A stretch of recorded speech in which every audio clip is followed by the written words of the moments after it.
The North American Aviation XB-70 Valkyrie was the prototype version of the planned B-70 nuclear-armed, deep-penetration supersonic strategic bomber for the United States Air Force Strategic Air Command. Designed in the late 1950s by North American Aviation, the six-engine Valkyrie was capable of cruising for thousands of miles at Mach 3+, while flying at 70,000 feet or 21,000 meters, enabling it to fly far faster than any possible interceptor aircraft and at greater height.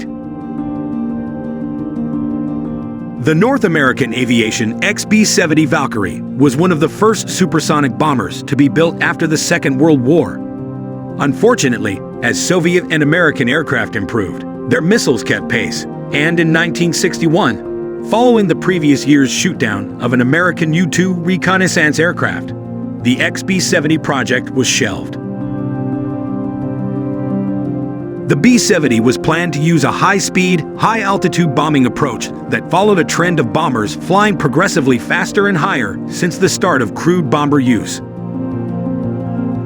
By the early 1960s, in fact, new surface-to-air missiles threatened the survivability of high-speed, high-altitude bombers, while less costly, nuclear-armed intercontinental ballistic missiles were also entering service.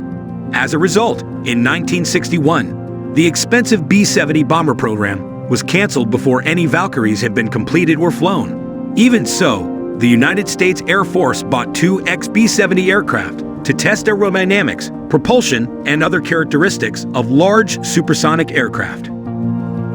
At these speeds, it was expected that the B-70 would be practically immune to interceptor aircraft, the only effective weapon against bomber aircraft at the time. Its high speed made the aircraft difficult to see on radar displays, and its high altitude and high speed capabilities could not be matched by any contemporaneous Soviet interceptor or fighter aircraft.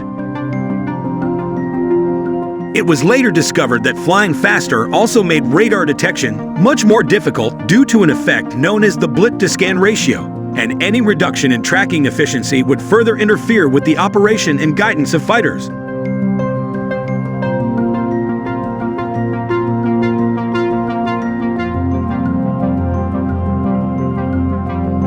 The introduction of the first Soviet surface-to-air missiles in the late 1950s put the near invulnerability of the B-70 in doubt.